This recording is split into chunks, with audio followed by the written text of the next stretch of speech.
안녕하세요. 김유업의 경제부동산입니다. 구독, 좋아요 부탁드립니다. 전국 집값이 하향세를 띠고 있는 데다가 선거 이후 대대적인 부동산 폭락 광풍이 불 것으로 예상이 됩니다. 일각에서는 재건축 상승 기대감이 일반 아파트 시세를 끌어올릴 것이라고 말하고 있지만, 큰 틀에서는 이미 오를 대로 오른 대세 하락을 막기에는 역부족으로 보입니다. 상담 안내는 02-501-7554, 유료 상담은 010-3999-8808입니다. 전화 주십시오. 4에서 6월 변곡점에 어떤 액션을 취해야 할까요? 매수자 90% 전멸, 놀랍지 않습니까? 작년 6월 달 갭 투자자들 약 2,000명대였는데 2월 달에 한 자리 숫자로 줄어버렸어요. 99.9%가 줄었습니다. 부동산 선구 폭락 광풍을 예견하는 그런 단서가 아닐 수 없어요. 지금 아파트들이 속절없이 무너지고 있네요. 자, 이거 아주 중요해요. 이제 빅데이터 결과를 바탕으로 해서 이제 일단 그걸 그대로 뽑으면은 보기 흉하니까 한번 만들어 봤어요. 자, 이제 여러분들이 폭락장, 폭등장만 따지면 안 돼요. 앞으로 이제 공급 물량과 인구, 1인 가구, 그럼 다음 상승장 10년까지 어떻게 될 것이냐.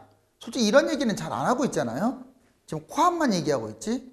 왜냐면 이제는 지금 집을 잡으면 10년을 내다보고 잡아야 돼요. 내가 팔고 싶다고 해서 팔리는 게 아니고, 집을 갖고 있기 때문에 또 어떻게 갈아탈 것인가. 그러려면 다음 상승장 꼭지까지 보고 판단해야죠. 왜? 지금은 많이 뛰었기 때문에. 하락장만이 중요한 게 아니에요. 하락한 다음에 올라갔을 때가 더 중요한 거예요. 볼까요? 자, 색깔별로 했습니다. 강남 빨간색, 서울 주황색, 경기 녹색, 광역시 파란색. 보시면 이제 2021년은 일단 올라갈 것으로 한번 해보자고요. 이제 예측이니까. 대세 하락장 2022년부터 한 2025년도로 잡고요. 대세 상승장 2026에서 2030년, 이렇게 길게 한 10년 동안을 보겠습니다. 그러면 여기서 이제 강남부터 따라가 보자고요. 아마 2021년에 강남이 좀 더 오를 것으로 보입니다. 올해 내내 뛴다는 보장은 없어요. 그렇지만 자, 올라가고 2020년부터는 추락합니다. 0 밑으로 추락을 해서 이게 0이에요. 현재 시세는 이 밤색 이거 선입니다. 자, 밑으로 추락해서 한참만이 빠지죠. 자, 그런데 같은 금액대에서는 잘 보세요. 같은 금액대에서는 이게 똑같이 빠집니다.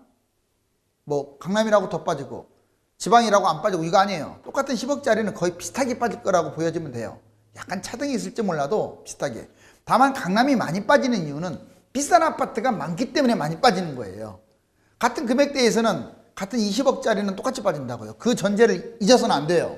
자, 아무튼 강남이 만큼 빠지면 좀 빨리 빠지고 한 2, 3년 빠지고 반등을 먼저 하죠. 자, 이 데이터는요, 과거 데이터를 합성한 거라서 거의 유력합니다. 쭉 올라갑니다. 자, 2030년까지 지속적으로 뛴다는 게 의미가 있어요. 그리고 제일 많이 뛰네요. 지금 현재 가격보다도 오히려 많이 올라가네요. 여기서 현재 시세에서 떨어진 가격 회복하고 더 뛰어버리네요. 더블을. 전망이 아주 밝다는 겁니다.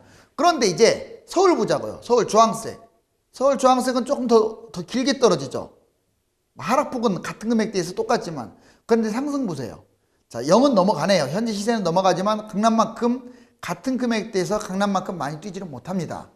왜? 입지가 상대적으로 취약하니까. 자, 이번에는 경기도 볼까요?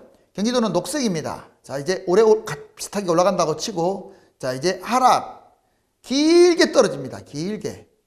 심지어는 2025년까지 하락장이라면 2026년까지도 떨어져요. 그리고 이제 상승을 하겠죠. 계속 상승을 하는데, 상승장에 보시면 현재 시세에서 왔다 갔다 하고 끝나요. 지금 잡게 되면 폭락이 왔고 마음고생 신나게 한 다음에 잘해야 본전치기라 이 말이에요. 물론 일부 아파트는 좀 더 올라가겠죠. 누가 그런 말을 합니다. 그러면 3기 신도시 분양도 그럴까요? 안 그래요. 분양은 처음에 피가 안 붙다가 이만큼 가겠죠. 많이 갑니다. 3기 신도시는 많이 갈 거예요. 근데 지금 기존의 아파트 2기 신도시, 1기 신도시 거품이 오를 대로 오른 얘들은 여기서 끝난다고요. 오히려 회복도 못할 수 있고, 지방은 더 끔찍합니다. 같은 금액대의 지방은 더 오래 빠질 것 같아요. 이렇게. 그리고 회복을 못합니다. 아파트마다 회복하고 신고가 찍는 게 나오겠지만 평균치로 회복을 못한다고요. 즉 지금 시세보다 떨어져 가지고 반등하는 수준에서 끝난다. 그러면 왜 이런 일이 벌어질 가능성이 크냐? 여기 보세요. 먼저 분양 아파트가 23년, 24년, 25년에 몰려 있어요. 매물 폭탄. 다주택자들의 매물이 동시에 터질 거예요. 지금 안 팔았기 때문에. 두 번째는 지금부터 시작을 하겠지만 인구 감소가 장기적으로 10년만 돼도 엄청난 영향을 줄 거예요. 이 대세 상승기에 이 두 가지 큰 악재가 어디부터 작용하느냐? 바로 광역시, 그 다음에 경기도, 이 두 곳에 엄청난 악영향을 줘요. 여러분들 경기도 신도시가 너무 많아요. 택지지구랑 3기 신도시 택지지구 추가까지 하면 30기가 넘어요. 광역시는 인구 급감이 문제입니다. 물량도 엄청나고요. 자, 그럼 이걸 뒷받침해주는, 이거 실질적으로 데이터 보자고요. 빅데이터 20년 7월까지 나온 거. 자, 먼저 서울 빨간색 보세요. 빨간색 보시면 쭉 올라가고, 제일 먼저 뛰었네요. 여기 2013, 14년이 바닥이잖아요. 여기까지 갔네요. 날아가 버렸죠. 지금 2020년 7월인데 21년까지 본다고 이만큼 갔겠죠. 자, 그런데 이제 인천, 파란색 한번 봐보세요. 진짜 못 갔어요. 서울이 이렇게 날아갈 동안 계속 횡보합니다. 그러다가 2020년 와갖고 날아가네요. 최근에 인천 막 엄청나게 뛰죠. 이만큼, 그러니까 무려 3년, 4년의 이 갭 동안 못 간 거예요. 경기도도 보세요. 경기도 회색. 거의 인천하고 비슷한 흐름을 탑니다. 자, 이게 같이 이제 인천하고 같이 뛰고 시작했죠. 뒤늦게 많이 뛴 게 이제 2020년 이후에 많이 뛴 것은, 서울보다 많이 뛴 것은 경기도와 인천이에요. 왜? 이때 못 갔으니까. 그래서 제가 네모 박스를 해놓은 거예요. 지금 이 패턴으로, 바로 이 패턴. 거의 비슷할 것 같은데요? 그리고 과거보다 더 끔찍한 게 매물 폭탄하고 물량. 그럼 여기는 광역시는 안 나왔는데 보나마나 이거겠죠. 광역시도 뭐 이렇게 가다가 이렇게 뛰었잖아요. 이렇게. 더 늦게 뛰었죠. 더 늦게. 그러면 제일 안 좋다고 볼 수가 있어요. 특이한 점 하나 가르쳐 줄게요. 2030 세대 최근 2년간 부동산 거품을 이끌었습니다. 여러분들 지금 자녀분들 20대, 30대, 지금 40대 초반도 그래요. 한 초반? 중반? 50대, 60대들은요, 이 생각을 못 갖습니다. 속칭, 특히 20, 30대 이제 후반까지, 40대 초반까지 부동산 거품을 이끈 세대가 바로 이 세대예요. 물론 2013년부터 2017, 18년까지 초기에는 다주택자들이 끌고 갔어요. 이때는 지금 현재 40대, 50대, 60대가 끌고 갔다면 최근 2019년, 20년, 2년간은 밀레니엄 세대가 끌고 간 거예요. 보세요. 밀레니엄 세대, 여기 MZ 보시면 82년생 김지영 세대라고 들어보셨죠? 욕망 코드가 다릅니다. 지금 세대하고 달라요. 9세대하고 달라요. 신세대가. 추진력도 엄청납니다. 일단 지르고 보는 거예요. 토지는 관심이 별로 없는 사람들이 많아요. 아파트. 왜? 과거 세대들은 고향에서 이촌해가 도시로 이도했잖아요. 그런데 지금 세대는 다 도시에서 태어난 사람들이 대부분이다 보니까 오로지 실물 경제, 특히 아파트에 관심이 많아요. 토지보다는 아파트. 다 도시 출생이 대부분이기 때문에 그래요. 근데 토지는 그래서 뭐 그렇게 거래량이 많지 않습니다. 아파트나 주택 위주로 재테크를 한다. 또는 주식이라든가 뭐 동학개미들 다 거의 다 2030 세대들이 많죠. 정보 전달, 모바일 공유, 이 모바일이 키포인트예요. 2010년대에 들어와서 모바일이 핵심이 돼버렸잖아요. 자, 95% 이상이 스마트폰 속도전입니다. 초단기 분석 후 본인이 딱 여러 곳을 초단기에 분석한 후에 곧바로 행동에 들어가는 거야. 지금 집값을 많이 끌어올리는데 1등 공신은 바로 스마트폰입니다. 정보력이 빠르고 뭐 며칠 가지도 못해요. 그냥 뛰는 거야. 알았어요? 그런데 이걸 역으로 한번 봅시다. 폭락장에도 오히려 이 모바일이 악재가 될 수가 있어요. 어디 막 떨어져도 거래도 안 된다더라. 그러면 더 입지 나쁜 거 살려다가 안 사거든요. 그러니까 항상 빛과 그림자는 같이 형성이 되는 거예요. 그리고 더군다나 이게 또 포인트죠. 맞벌이 고액자가 상당히 많아요. 연봉 1억 넘는 사람들이 상담하다 보면 넘쳐납니다. 2030 정말 많아요. 1억 넘는 분들. 뭐 이제 특수층이 1억 넘는 게 아니에요. 웬만하면 5천 다 돼요. 그러니까 부부 합산해서 1억 넘는다고요. 못 벌어도 6, 7천은 그냥 널려 있어요. 연봉 뒷받침이 되고 든든한 또 부모 후광. 여러분들 2030의 부모가 50, 60 세력인데 그 부분들이 돈이 많아요. 생각보다. 부모 후광까지 있어요. 고액 연끌을 하고 갭 투자 쇼핑하듯이 우리 쇼핑몰 보듯이 집을 사는 거야. 그렇다고 이 사람들이 그냥 아무 생각 없이 산다는 얘기는 아니에요. 결국 작년 7월 달 매입한 사람이 지금 현재 수익률을 봤더니 놀라지 마세요. 1억 5천을 벌었답니다. 작년 1년 전에 샀어도 1억 5천을 벌었대요. 서울 집을 샀으면. 물론 계속 집값이 뛰었기 때문에 그렇겠죠. 경기도는요 2억을 벌었어요. 2억을 1년 만에. 2020년 이후로 뛰었으니까. 근데 지금은 조금 위험할 때가 되긴 했죠. 전국 단위 아파트 갭 투자 성행합니다. 이분들은요 서울만 따지지 않아요. 그냥 비조정지역 사람들이 몰리는 곳 괜찮은 곳이라면 다 갑니다. 전국 구석구석 봉고차 타고 다 가요. 부동산 투자를 재테크 핵심으로 여기고 전국 단위 저평가 아파트 집중 투자했습니다. 무섭죠. 지금 최근 2년간은 이런 모습으로 2030 세대들이 집값 상승을 이끌었어요. 자, 그런데 투자자 99.9%가 전멸되고 있습니다. 지금 갑자기 3, 4월 달 들어오면서 이렇게 완전히 분위기 달라졌어요. 자, 왜 그러느냐? 갭 투자가 2,976건 작년 6월 기준으로, 올해 2월 기준으로 4건, 9건 막 이래요. 이거 뭐 99.9% 줄어든 거 맞잖아요.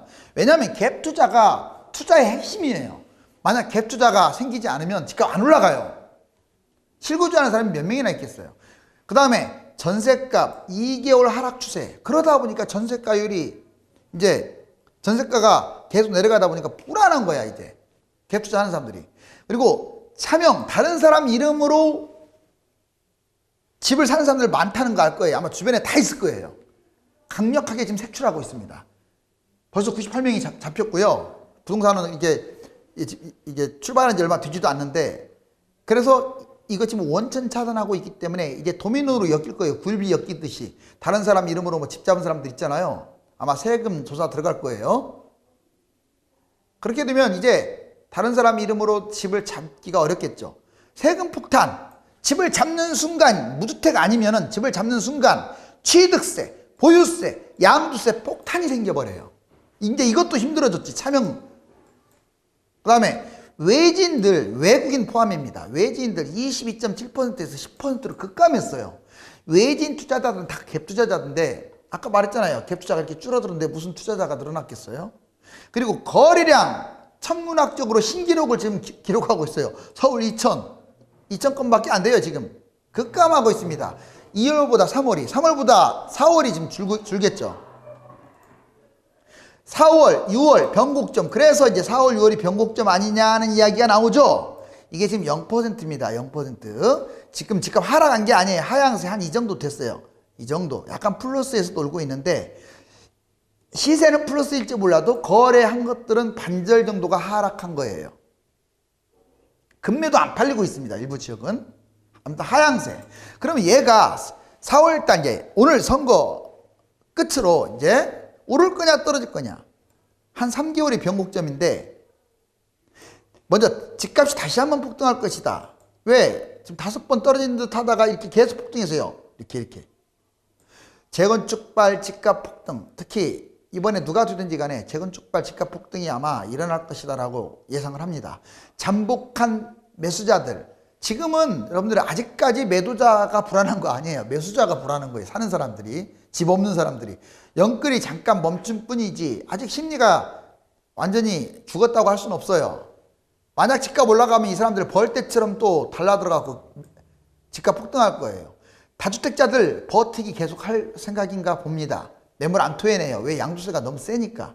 세계 부동산이 지금 급등세, 뒤늦게 막 코로나 때문에 너무 뛰고 있는 것도, 지금 다른 나라 지금 난리예요. 지금 부동산. 그것도 우리나라에 또 한 번 악영향을 줄 가능성이 있다. 이게 바로 집값이 오를 것이다.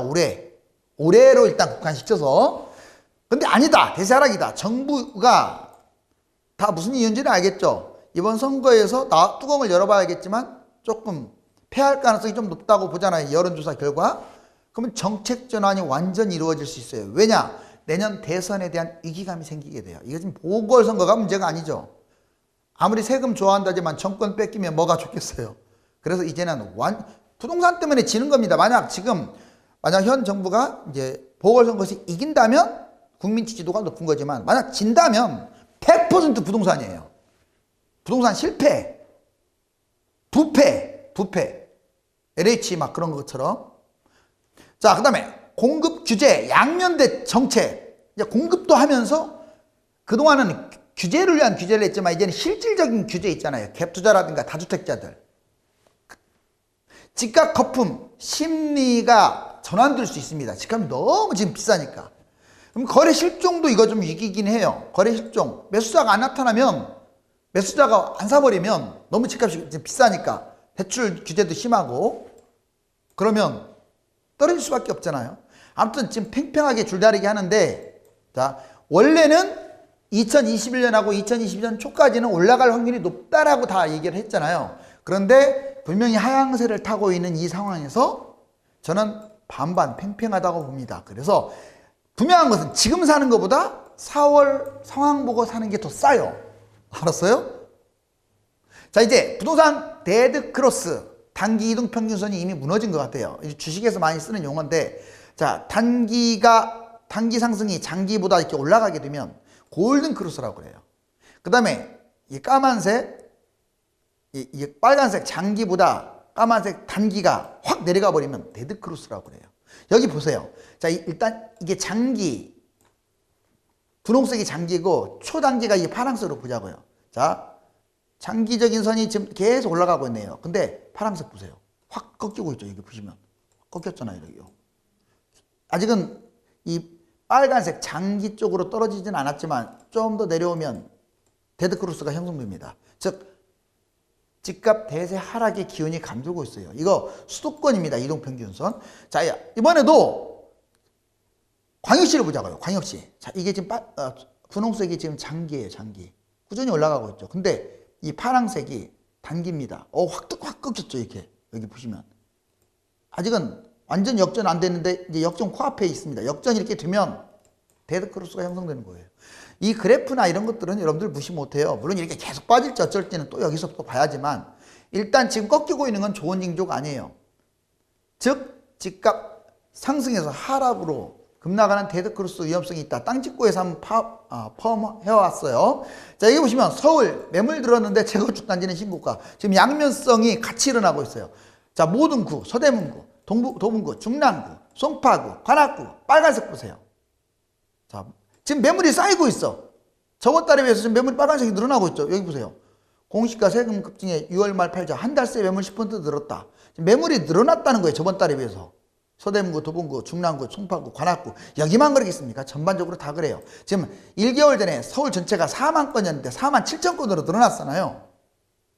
그런데 압구정 현대를 비롯한 비싼 아파트들, 특히 대형들 지금 난리 부르습니다. 여보세요. 압구정 현대 7차 67억짜리가 80억, 13억이 그냥 뛰어버리네요. 자, 현대 2차 42억에 54억. 제가 예전에 압구정 얼마나 추천했습니까? 아마 아시는 분은 알 거야. 강남의 1순위는 한강 라인이라고 제가 아예 피를 토하듯이 얘기했잖아요. 압구정을 이길 곳은 대한민국이 없다라고 노래 불렀는데 솔직히 너무 빨리 가네. 아쉽게. 한번 폭락장에 갔어야 하는데. 자, 그 다음에 잠실 아파트, 선수촌 아파트 보시면 선수촌도 뛰고 있고 청량리 미주 아파트도 오히려 뛰고 있네요. 이렇게 재건축은 오히려 신고가를 찍고 하고 있어요. 모든 재건축이 신고가를 찍는다는 게 아니라 주로 이제 고가 아파트들, 평수 큰 것들. 자, 이제 서울, 경기도, 인천 집값 하향세 2분기에 마이너스가 될 가능성이 있어요. 이 빅데이터 결과는 마이너스인데 이제 빅데이터 결과만 따져서는 안 돼요. 이제 4, 5년 동안 반복됐던 소폭 하락, 대폭 상승. 꼭 하반기만 되면 폭등했잖아요. 여름만 되면 폭등했잖아요. 소폭 하락, 대폭 등. 이게 셀 거냐? 아니면 빅데이터 결과가 셀 거냐? 이 단기 빅데이터. 저는 강력한 정책이 안 나오는 한은 또 떨어지는 듯하다가 또 올라갈 것 같아요. 올해는. 올해까지만 놓고 본다면 보자고요. 자, 시뻘겋던 게, 자, 여기 네오박스 잘 보세요. 이거 1월달, 2월달, 3월달입니다. 순서대로. 어때요? 파란색이 확 늘어났죠. 이거 지금 3월달 기준으로 봐봐요. 여기 서울. 확실히 파란색이 더 많아졌죠. 여기에 비해서, 이쪽 앞에서에 비해서는 비교도 안 되고. 그 다음에 경기도도 보세요. 엄청 빨갛다가 완전 흰색이나 파란색이 좀 늘어나고 있죠. 여기. 이렇게. 지방도, 인천도 보세요. 인천은 전반적으로 좀 비슷하죠. 요즘 인천이 뜨거워서 그래요. 그런데 이제 2분기 예상치를 보자고요. 다 파란색이네요. 서울, 경기도, 인천. 인천은 싸우고 있는데. 자, 인천은 당분간 좀 뜨거울 거라고 전망이 돼요. 이건 예측인데 어찌됐거나 지금 하향세를 타고 있어서 이 하향세가 그대로 이어진다면 2분기는 마이너스가 맞습니다. 그런데 이제 이건 제가 보기에는 정책이 나와야 할 것 같아요. 급매수다. 쳐다도 안 본다. 깡통전세 경고등. 실질적으로 매수 우위지수 100이 중간이라고 했는데, 자, 인천이 106.7로 좀 약간 내려오긴 했지만 제일 세고, 그 다음에 경기도가 두 번째 셉니다. 노란색 94. 그 다음에 서울 강남이 세 번째입니다. 78.4. 상당히 많이 분규됐네요. 그 다음에 서울 77.3. 강북 지역 지금 얼어붙었습니다. 76. 아무튼 서울이 제일 밑바닥에 위치합니다. 서울 아래로 지금 더 위치하는 게 누군 줄 아세요? 지방광역시예요. 지금 순서가 인천, 경기, 서울, 지방순입니다. 자, 그리고 깡통 전세 경고등 보시면 2016부터 2020년까지만 보면 점점 늘어났죠. 보세요. 자, 지금 보증금 반환 보증 그 대의 변제 미회수, 즉 보증금을 못 돌려받는 것이 점점 늘어나고 있다는 거예요. 여기는 안 나와 있지만 9월 달까지 나와서 그렇지 2021년에는 더 심하겠죠.